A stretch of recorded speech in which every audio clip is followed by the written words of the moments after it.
Hello and welcome to Wednesday's show with me, Mark Dennison. Thank you for joining us. Here's what's happening in Notts today. Firstly, we're heading to Nottingham Children's Hospital Grant a Wish Christmas project to see how Santa Claus is helping young patients. Last year here in the hospitals, it's all sad, it's all gloomy, no one's here for good reasons, and having it down here and not on the wards means it gives families a chance to get off the wards because there's not much chance to do that. More on that shortly. Also on today's show, we'll be interviewing the Deputy Leader of Nottingham City Council after a round of huge cuts were announced. The Labour-run authority has set out savings of more than £24 million over the coming years, and we'll find out exactly how that could affect you in just a few moments' time. Also meeting the amateur historian who's been restoring historic photos of Bulwell dating back to the early 1900s. I now know where that was. That was in Bulwell. It's now a Chinese takeaway. So I can now put a place to a photograph. Later in the show, we'll be finding out how lottery funding will secure the future of a Nottinghamshire museum. The Framework Knitters Museum in Ruddington has been given £250,000.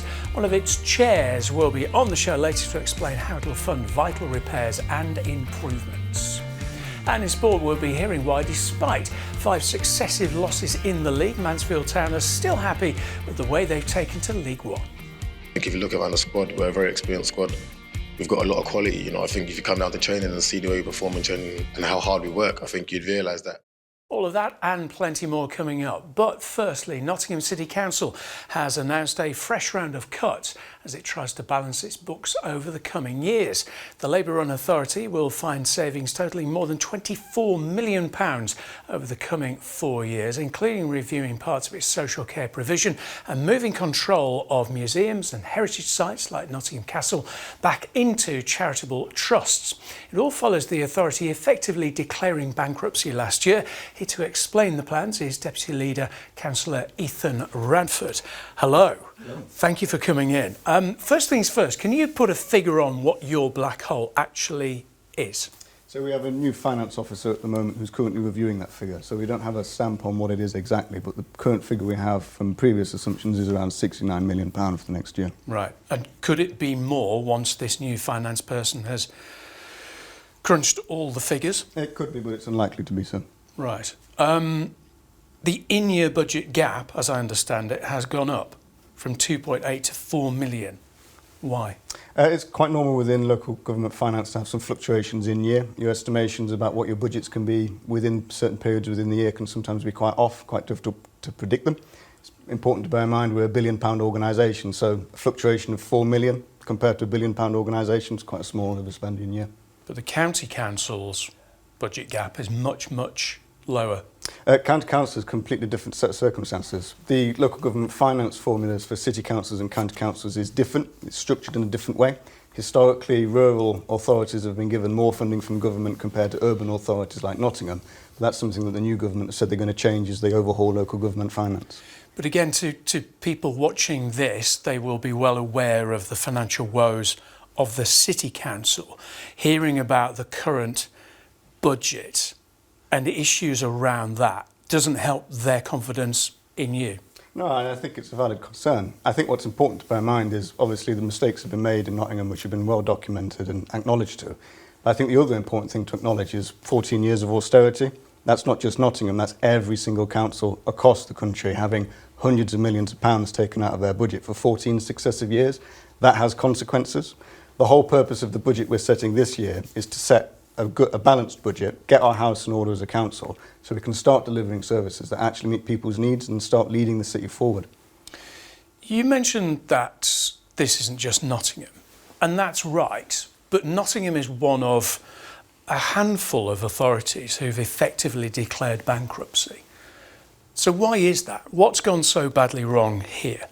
So what's affecting most councils at the moment is essentially social care, adult social care and children's services. So if you go back 10 years ago, adult social care and children's services was probably a third of what we spent in our budget. Now it's 70%. Councils across the country are more and more becoming care providers. And as the pressure on us to meet that demand and provide those services is increased, it's squeezed out other services. And that's where you start seeing problems in other areas. Compounding that problem is the reduction of money that councils get from the central government. Again, it's for Nottingham since 2010, it's £100 million every year for 14 years. If I were to say to you, I'm going to take £100 out of your paycheck for the next month, every month for next year, but you're still going to have to spend the same level you spend on your bills, you're going to struggle to meet that need.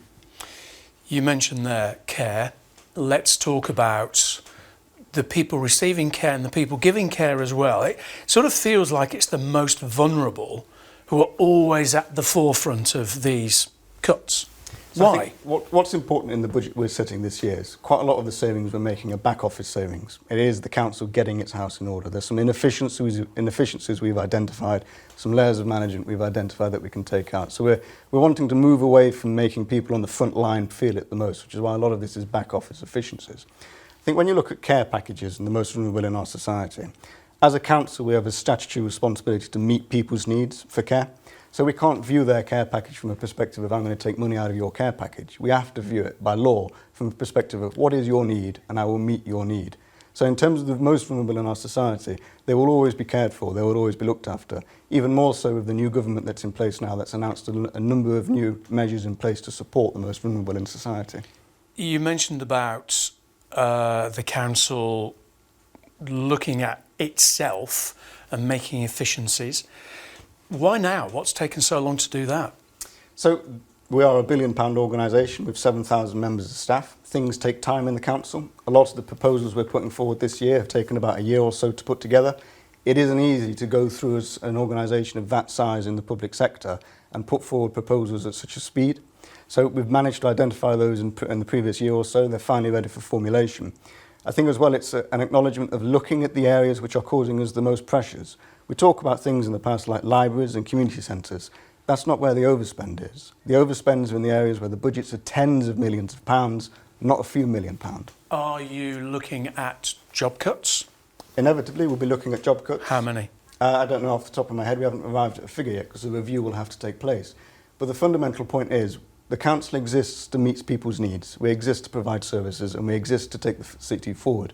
What we have to do as an organisation is assess what those needs are as a city and then provide the services to meet those needs.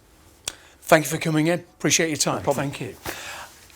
Young patients at Nottingham Children's Hospital received a very special visit from Father Christmas this week as part of the site's Grant a Christmas Wish project that gives hospital staff the chance to work with Santa to provide items which will best enhance the children's stay on the wards, including the Swift family and 7-year-old Oliver, who's been under the hospital's care after getting a brain tumour aged just 5 months. Daisy Jameson reports. We wish you a Merry Christmas. We wish you a Merry Christmas. We wish you a Merry Christmas and a Happy New Year. Santa Claus has been making himself right at home at the Queen's Medical Centre for another year, and he's been welcoming patients and their families to his grotto. His visit came as a part of the Nottingham Children's Hospital's Grant a Christmas Wish project. This gives hospital staff the chance to choose items they feel would best enhance their children's stay on the wards. I think they find it quite overwhelming that actually the charity and the hospital are trying to make that experience better for the children while they're here. I think, again, families don't want to find themselves here and it can be quite a hard time. So to have that little bit of normality and being able to bring their children to see Santa.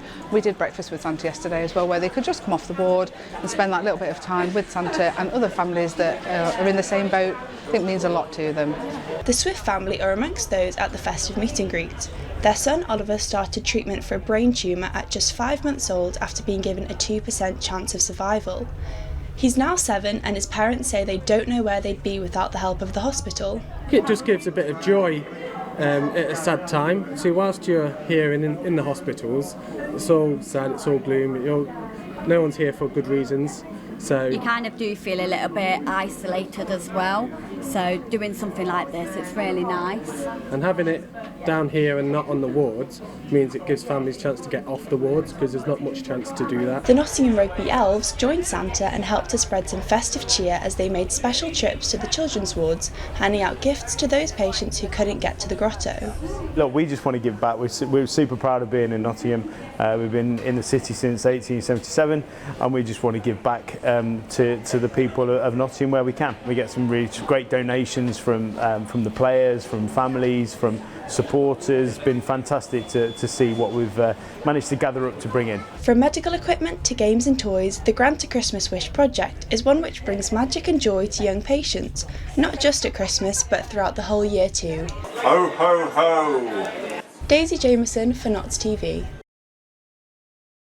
Time for some news headlines now. And firstly, a knife, cash and canisters of nitrous oxide were seized by police in Arnold. Police were patrolling the town centre around the High Street and spotted the car parked nearby. Occupants inside were searched before police found a bag containing a hunting knife, nitrous oxide canisters and balloons and a large amount of cash. The incident happened around 20 past 11 last Friday and 2 men aged 22 and 27 have been arrested. And police are engaging with hotel workers, taxi drivers and bar staff across Nottinghamshire to protect children from exploitation and abuse. Officers are visiting hotels around the county as part of a national campaign and are leaving printed materials about the possible indicators of children being abused or exploited.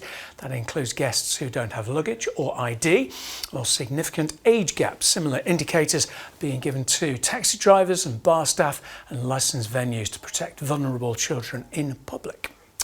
We're going to take a short break in just a moment. Lots more coming up on the programme, including how you can support local artists this Christmas, a sneak peek of Team Talk, who's on our special edition this evening, featuring Billy Davis. More on that to come in just a tick after this.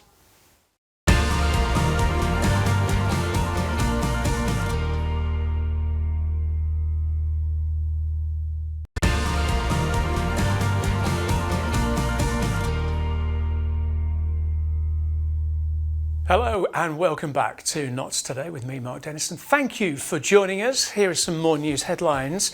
And firstly, firefighters in Notts will begin trialling new body cameras following a rise in abuse against staff.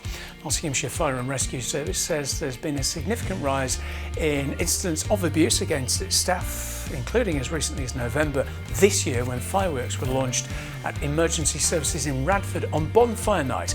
Other incidents include a group of people throwing golf balls at crews in Mansfield in 2022. Crews in Stapleford, London Road and Stockhill stations will launch the trial before they're rolled out in full next spring. And Ben Bradley has been given a cabinet role on Nottinghamshire County Council. That's a week after stepping down as leader. The former Mansfield MP was replaced by new leader Sam Smith at the full council last week after stepping down following a 3-year stint at the top of the authority due to personal reasons. Now the politicians have swapped roles after Councillor Bradley took on the position of Cabinet Member for Education and Special Educational Needs, which was previously held by Councillor Smith before he became leader. Hope you've kept track of all of that. Time for our next guest now, and at this time of year we all want to get our loved ones a gift as unique as they are. Well, the Nottingham Society of Artists is hoping to inspire you with its small picture exhibition, which sees more than 200 individual works of art from watercolours to pottery lining its gallery, which are all available to take home and give as a gift. And one of these artists, Carol Ellis, hopes the works not only provide people with a gift that will last a lifetime, but will also support one of the oldest art societies in the country and its members. She joins me on the sofa to tell you more about it. Hello. Hello. How's the exhibition going?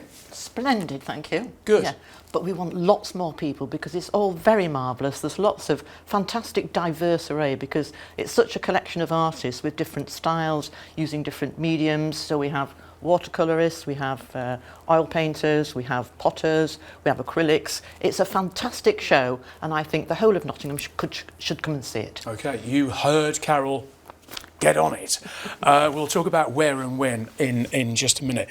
I've been lucky enough to see some of your art, and actually anyone visiting the City Hospital will see your art as well, won't they? Indeed. Tell us about that.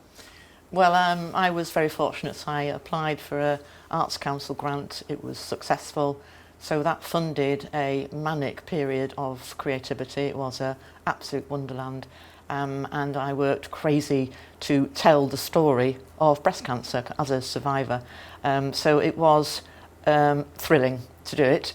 And at the end of that, ultimately there were a few developments. Then the breast unit acquired funds and bought the whole portfolio, and which is now in the radiology corridor, which is its perfect home, because that's where people go for screening for breast cancer. It's one of the first stages. So it couldn't have found a better place, and I am absolutely overjoyed about that. Brilliant. How would you describe your own art? What do you actually do? What do you create?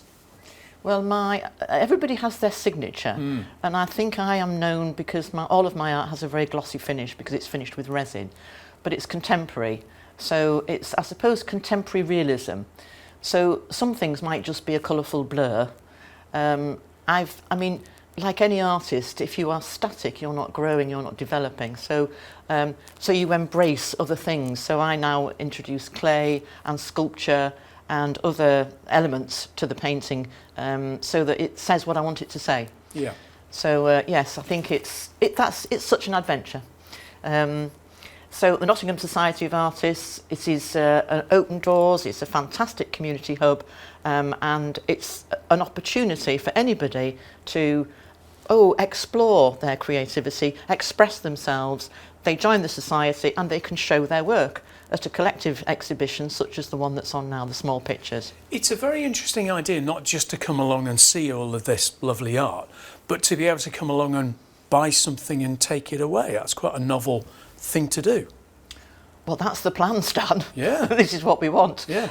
I mean, we're all Nottingham and, you know, the surrounding area. So you're buying something unique, handcrafted, and there is something in there for everybody because it's so diverse. This particular exhibition is the Small Pictures, so it has, there was a limit on size, but other ones throughout the course of the year have no such imposition. So whoever comes on this occasion, visit us again. Good stuff. What kind of price range are we talking about? Because people, you know, times are tight. People might be worried about that. Yeah, it's considerable. It'll go from 35 to over 1,000. Right. Okay, Yes. so there's a whole gamut there. There is. I mean, people have different budgets, but there is something for everybody, really. Yeah. And you are displaying there as well. I am. I'm not going to ask about your own kind of price tag on your own kind of art. People have to come along and find out more. Where is it and how long is it on for? It's 71 Friar Lane, Nottingham Society of Artists, just near the castle. It's on now and it finishes on Sunday the 15th. Right. 4 o'clock. Yeah. And looking ahead to next year, have you already got kind of plans? I mean, I know you're creating all the time, so you're already looking into 2025, are you? Oh, it's booked, pretty much booked. I mean, immediately after this exhibition closes, there's a private hirer. So a lot of people don't know, but the gallery space is available for private hire. So that's a fantastic thing to offer as well. This lady is there for, I think, 3 or 4 days. Then it's closed for a while for, I think it's the Christmas recovery. Yes. Everybody's nursing their bellies and their livers. so and then it's closed for a bit. And then from the 6th to the 19th, we have maybe around about 10 artists, members of the society, running the studio sale, giving them an opportunity for a clear out. That's bargains to be had. Make sure you go along and particularly buy something from Carol. Good to see you again. Thanks for coming in. Thank you so much. Time now for sports, and we'll start with Mansfield Town, who haven't had much luck in the league recently. They are winless in League One since mid-October. They've recently been beaten at home by Huddersfield last Saturday, 3-1 away at Bolton last week, as well as 1-0 losses to Wycombe, Bristol Rovers and Wrexham too. But in a new video shared by the club ahead of their visit to Charlton at the weekend, Stag Deji Ashaloja said the club is still happy with the way they're settling into the league. Do you know what? I think the gaffer just simplified everything, you know. He said, listen, we're going to be underdogs in terms of the league, you know, so he took the pressure off us completely. But I think also having a lot of players who have played this division before and played higher as well, so I think it helped massively, you know. I think if you look around the squad, we're a very experienced squad. We've got a lot of quality, you know. I think if you come down to training and see the way we perform in training and how hard we work, I think you'd realise that this isn't by luck, you know. It's about the great work that we do on the pitch and off the pitch as well. So, no, listen, we've played some good stuff. We've won games where we've had to grind it out, and we've won games where we've completely controlled the game. So, we know how to win both ways, I guess. With football, we've got a very special edition of Team Talk coming up tonight. An exclusive interview with former Forest manager Billy Davies. The Scotsman managed the club during two memorable spells, firstly between 2009 and 2011, then again between 2013 and 14. He's been out of management since, but he gave a rare interview to Mark Shardlow and Charlotte McPartlin, which you can see tonight at 8. Here's a little sneak peek. There's so much happening in the course of 3 or 4 weeks, and then you arrived in January 2009. Yeah, I remember that very well, Mark. And I got a call. I don't know how many days before that from Nigel Doughty, who sadly we've lost. But I got a call from Nigel asking me to come down to the club and have a chat and do what we've got to do, basically. What was the state of the club at the time? Well, the one significant factor I remember was the age of the squad. It was the youngest squad in the Championship. It was lacking in experience and know-how, if you like, professional know-how, just little bits of their game that was missing, and that came with the age of the team. But it certainly was full of talent, it certainly was full of ability, and we certainly had some tremendous prospects in there. But it certainly was a very young squad, Mark, and at the time the youngest squad in the Championship. And it was a squad, I think I was right, Nathan, in saying it was struggling a bit in the Championship at the time. Yeah, we were definitely struggling. I remember that game, it was Colin Colwood's last game, Doncaster, on Boxing Day. As for the Nottingham Panthers, they've got another double game weekend coming up, including their match on Saturday. They'll officially retire their number 47 shirt worn by the late Adam Johnson. That'll happen when they welcome the Five Flyers to the arena on Saturday. It comes the day after they travel to Manchester to face the Storm. The club go into the weekend having won 5 of their last 6 matches in the Elite League, including 3-1 winning at home to Cardiff on Saturday. After that one, assistant coach Lyndon Grant said they're stepping up their game. The boys have that good situational awareness, and that they know when they need to step up, really. And it's the fashion that we're doing them right. As like it's their team results for us. As I said, like against Sheffield, Belfast, Cardiff, even taking that point in Guildford is a huge one for us. So I think that's not something to be slept on, sort of thing. So as I said, it's. We're feeling good right now, but obviously the job's not finished, right? It's you still got a bunch more games after this to go, so don't want to get too relaxed. Obviously, you guys got to keep working, right? And don't forget, we've got all the goals from that 3-1 win over Cardiff right here on Notts TV at 9 o'clock, straight after Team Talk, featuring Billy Davies.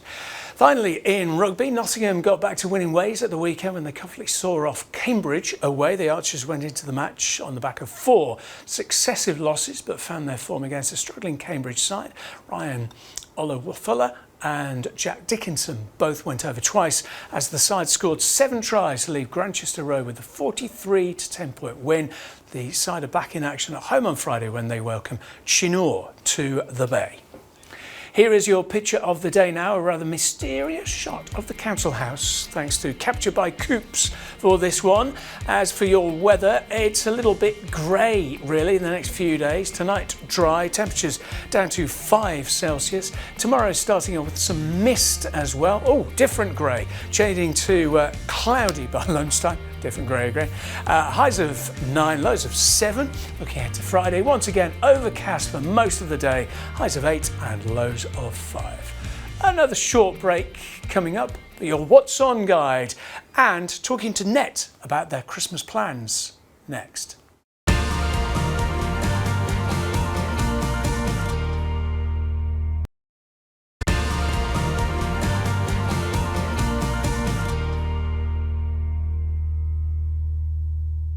Hello, welcome back to Wednesday's show with me, Mark Dennison. Here's what's happening in Notts today. Firstly, Nottingham City Transport has confirmed it'll be taking part in the new £3 bus fare cap when that comes into effect at the start of next month. The cap is a rise from the current rate of £2, which has been in place for more than a year. It's one of the several measures introduced during the recent government budget. Nottingham City Transport says it'll be taking part in the scheme, though it confirmed the rate is no lower or higher than its current rate for a single journey, which already stands at £3. And a council will spend £87,000 putting stone sculptures on display, despite backlash from the public. Newark and Sherwood District Council is putting the Kiddie stones, designed by Knot sculptor Robert Kiddie, who also made the iconic miners outside the County Hall, after they're in storage for more than 4 decades. The authority will put them on display outside its headquarters as part of a new art trail, and the decision to do this was approved at a meeting on Tuesday, despite more than half the people in a consultation not supporting the plans. Now it's hump day, so if you've got the midweek blues, here are some ideas of things you can get up to this evening with our What's On guide. Firstly, some fun for all the family as the Theatre Royal's Panto is on tonight. Oh yes, it is. I've been rehearsing that, can you tell? This year's show is Peter Pan, starring Gok Wan, Richard Windsor and Paul Chuckle as well. If you're feeling festive, doors open at 7:15. Tickets are still available for that.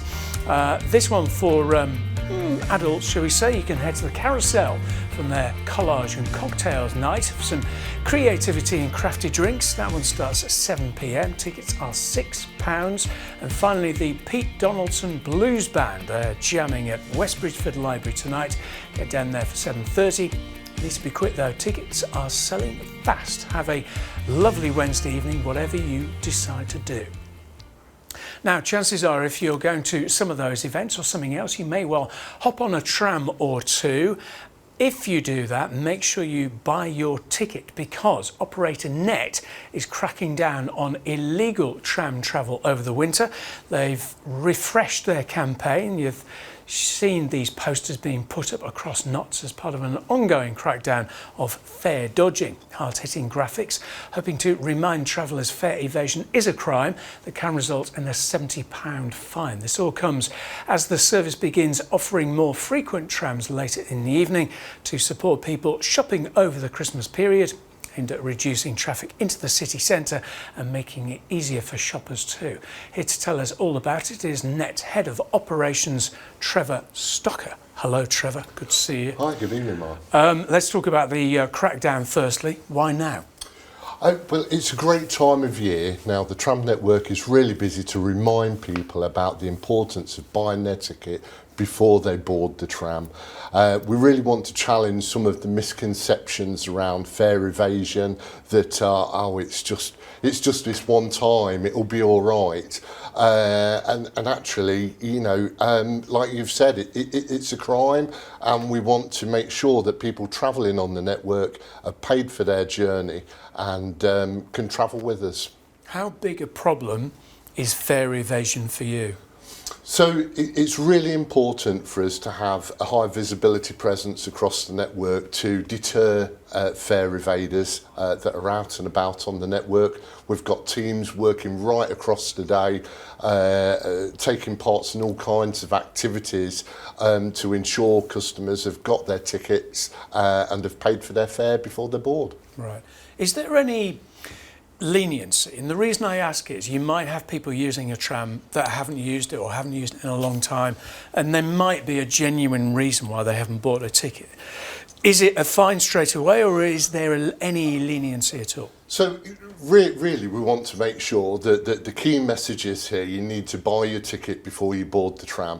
Obviously, when our teams come across somebody that haven't got a ticket, there's a discussion with them to find out why, and they'll take things into consideration. But ultimately, if you've not got your ticket, you could result in a £70 fine for not purchasing your ticket before you board. What happens to those fines? Where does the money go? So you get your £70 from these fare dodgers. What do you do with that money?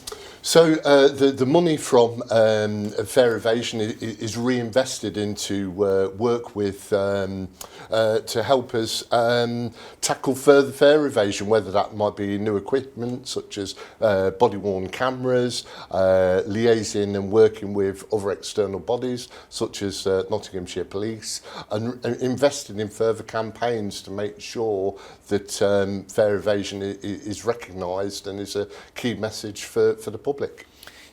Again, particularly aimed at people who don't use a tram day in, day out. It's probably just worth, I mean, at the risk of, we don't want to be patronising, but just set out what people have to do. You have to buy a ticket before you actually get onto the tram itself. Absolutely. There's a host of great ways to buy your ticket before you board. We have the NetGo app that you can purchase tickets on using your mobile phone. You can purchase a ticket using contactless payments, using the validators on board every tram stop. There's ticket vending machines. So there really is no excuse. If you are in a position though and you get to the tram stop and you're thinking, I'm really unsure what to do, every tram stop has got a help point. You can push on the help point, speak to somebody in the customer services team, and they'll be able to help you and point you in the right direction. Let's talk about your festive timetable. If people are organised, and I'm sure you are, Trevor, they'll be shopping. Well, they've probably already done it. But if they're coming into town, be it for shopping or something else, how many extra trams are going to be on? So we've had a really good look at our festive timetable offering this year following feedback from customers from our annual survey, and they've said that they'd really like to see extra trams in the evening. So we've really focused our festive timetable offering to support that. So normally tram services start to reduce in frequency after the evening peak at 7:30, 10 o'clock, where trams might only run every 10 or 15 minutes. With this new offering, we've got trams running every 4 minutes in each direction in the city centre area, which is great if you want to get out and about, to see family, as you were saying, go to the theatre, get out and about in the city, and really support the nighttime economy for Nottingham and help make it a great festive period for the city. Well, look, thank you for explaining more. Here's hoping you won't have any fare dodgy. I mean, that would be a day, wouldn't it, if no one does any of that naughty business. And happy Christmas to you and your colleagues as well. Thank you. Thanks for coming in, Trevor.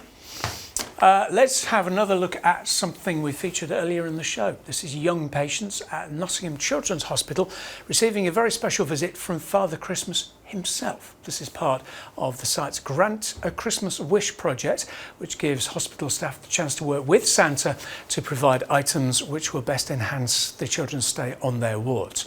That includes the Swift family and 7-year-old Oliver, who's been under the hospital's care after getting a brain tumour aged just 5 months, as Daisy Jameson reports.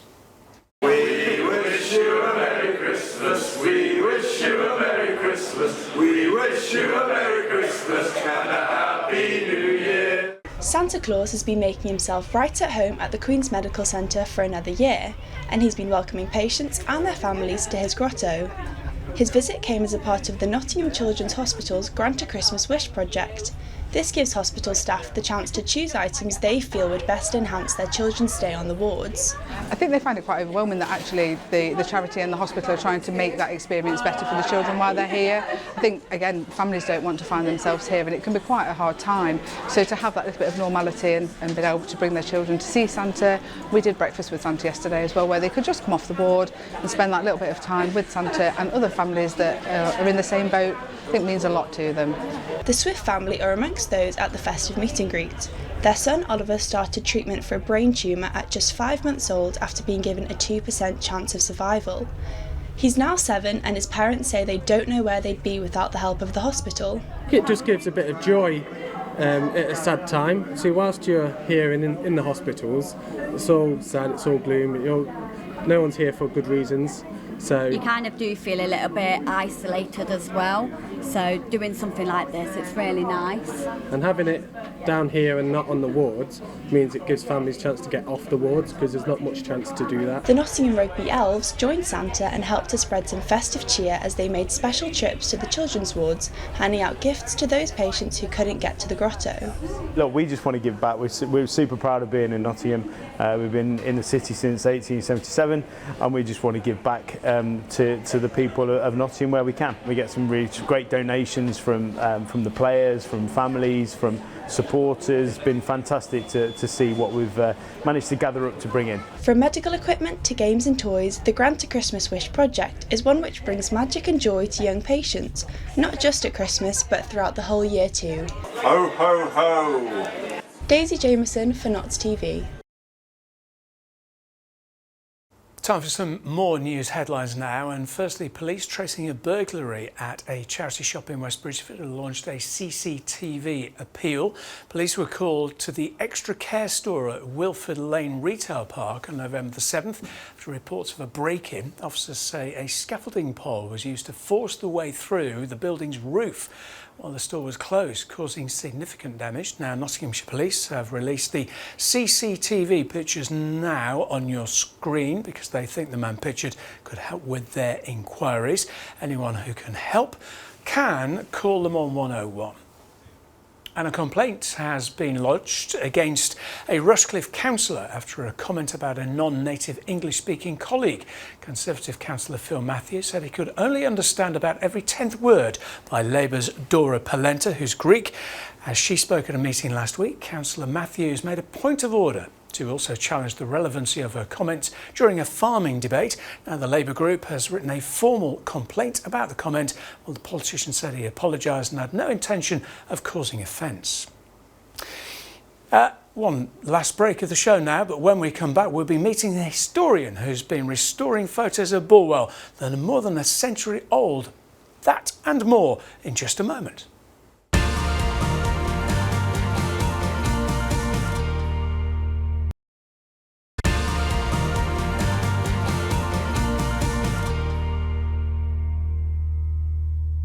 Hello, welcome back to Notts Today with me, Mark Dennison. Thank you for joining us this evening. Here are some more news headlines now. And firstly, Warhammer Maker Games Workshop has revealed yet more improvements to its Nottingham HQ. The Linton-based business, which recently became one of the UK's largest publicly traded companies, has applied to tear down another building so it can expand its HQ off Lenton Lane. The company is investing millions into the complex around Lenton Lane and Willow Road and wants to demolish the former offices of Trent Fireplaces so it can add more car parking spaces to its facilities.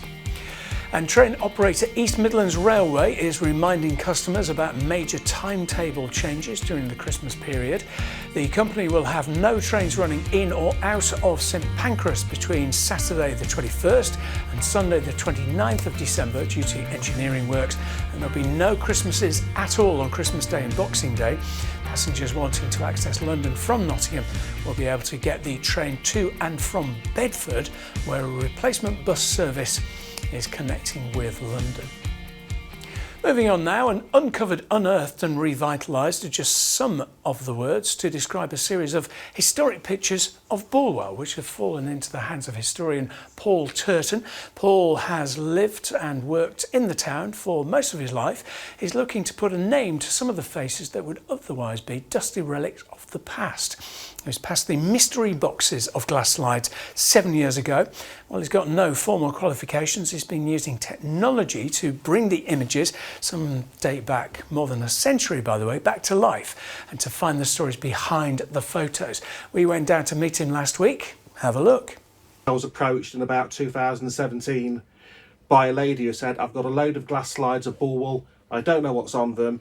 Do you want them? Because if you don't, I'll just chuck them away. So I dashed down there and picked up 18 boxes of glass negatives. I was brought up in Bulwell. We moved to Bulwell about the age of 4 and I lived there till about 1988 and 1989. I've always been hanging around Bulwell.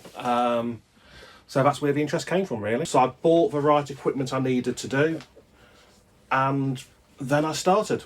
Last week, ironically, while the football was on, I scanned some photos in whilst watching the match. If I'd started doing it in 2017, I'd probably still be doing it now. It would have taken that long. But the actual time it would take to do a photo is probably about 20 minutes each, from scanning it in, uploading it, and then doing the edits. I can now start to put some names to some of the faces as well, and hopefully with the people out there and the people on Facebook, I can get names for some of the other ones as well. It's like all of these here. You've got 3 shops here and they're lost. You'll never know where they are. I mean, this one here, River Plate Fresh Meat Company. Nobody knows where that is. I now know where that was. That was in Bulwell. It's now a Chinese takeaway. So I can now put a place to a photograph. And it's important we keep this information, because if we don't, it'll be lost forever.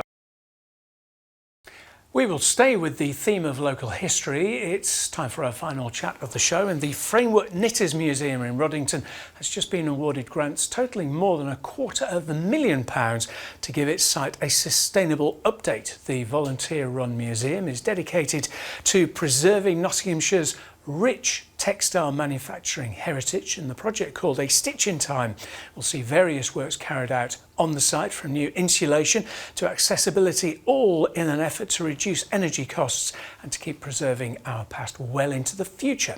Ian Rosen, who's chair of the museum's trustees, joins me now to tell us more about it. Ian, welcome. Thanks for coming in. By the way, it's part of the deal that you've got to wear their badge. Is that They give you money, you've got to wear the badge. It doesn't do any harm, I think, to keep your funders happy. Absolutely right. I think we've learned that. Congratulations on the grant. How does it feel to get it? Big relief, I'd imagine. It is a relief, yes. It's a kind of a constant walking on a knife edge, I would say, when you run a small charity like the Framework Knitters Museum. And you've always got to be kind of looking ahead to see where the next pot of money is coming from. It's one of those things that you can never really sit back and think, oh, you know, we've got a nice pot of money, that'll see us for a couple of years, but it's something that you've always got to be working on. You can never take it for granted. Of course. So what will this money help you achieve? Well, the overall theme, as you've mentioned, is about sustainability of the museum, and that can kind of take various forms, but primarily it's about our financial sustainability and stability as well, getting the museum on an even financial footing. Because, you know, like everybody, we've taken a bit of a hit over the last couple of years with cost of living. We've got a mortgage on one of our buildings, which we've seen the interest rate shoot up on that. We've got increased energy costs. Our energy costs have pretty much doubled over the last couple of years. You know, just the general cost of inflation rises on everything has really put a squeeze on our finances. So we've always been a very ambitious museum. There's a lot of projects that we want to do in future, some really big ambitious stuff. But right now the focus is at getting everything squared away, getting us a stable base on which to build. So we're very grateful to the Heritage Lottery Fund, and by extension everybody who plays the lottery, that is enabling us to have a couple of years to put all that in place. Yes. There are an awful lot of different elements to what you can do, as well as the stability. Tell us about the accessibility, because that's a big thing. That could make a big difference. Yeah, and that's something that's very close to our heart. So what we've been doing, sort of in parallel with the lottery bid, the lottery don't give you all the money you need to do any given project. You have to put a proportion of your own money in, and we've put a lot of volunteer hours in as what they call match funding. But we've also put this £10,000, which we successfully bid from Rushcliffe Borough Council, and the focus of that money is to improve accessibility. So what we've been doing with that is we are making some changes to our website to make it provide more information for disabled people and their carers, so they can plan a visit and know what to expect when they arrive at the museum. As well as all these sort of things like putting ramps in doorways and making sure that things like glass doors have the white dots on them so that you can see where they are. So all the basic physical stuff, but we're trying to do a lot more to make it easier for disabled people to actually make a visit to the museum. So that Rushcliffe funding has been absolutely key to doing that. Excellent. And back to the lottery, the Heritage Lottery grant that you've got as well. Without that, can you give us an idea of where the museum might be? Well, precarious, I think, is the word I would use. I wouldn't want to give you the impression that, you know, it's sort of on a cliff edge, but we're not too far away from that, as all small charities are. We don't get any of the funding. We're not funded by the government or the local authority or anything like that. So literally our finances are dependent on ticket sales, cafe and shop sales. So for all the reasons I mentioned earlier, that's tough at the moment for any small business, which basically it kind of is. So, yeah, that lottery funding enables us to put measures in place, bring in an extra member of staff, which they will pay for 2.5 years, bring in consultants to help us with business planning, to help us with develop commercial aspects of our operations as well. So all those things pulling together should help us to really secure the future of the museum. Good to hear. Good. And that's what it's all about, really. Well, listen, congratulations once again. Thanks for coming in. Happy Christmas to you and your colleagues thank as well. you. Thanks for inviting me on the show. Elsewhere on Notts TV, last night we aired the latest episode in the 4th series of Notts TV Book Club. Becky Cullen, joined by a panel of hard-reading, page-turning book lovers who discuss the must-reads. The show is available on demand on our official YouTube channel as well. Take a look at what they said about the book. Because there are some poems about grief here that came through to me quite strongly, like the grief of identity, the grief that she feels about her father's death. Did anybody else pick up on the way that she excavates that? Maria, do you want to start us off? One of my favourite poems, I mean, there are so many really intriguing poems about motherhood, but actually one of them was about a dad. So My Father as the Unmarked State, which is about the father's death, suicide. And there is this repeating line, falls into a river, everything falling. And I imagine the poet was quite young when this happened. And there's some great lines like, everything in her life, like year 6 begins to fall, the cast of Friends begins to fall, all those things which are part of her life are kind of going into this river. And the last line was really stunning, which was, in the concept of a river, we may not get to the other side. Yeah. It's an amazing, the magic of Christmas falls into a river. So it's a big evening here on Notts TV tonight as well. As I mentioned earlier on, we've got former Forest manager Billy Davies on Team Talk at 8 o'clock. Straight after that, 2 hours of the Nottingham Panthers beating the Cardiff Devils 2. You can tune in for all of that from 8 o'clock this evening.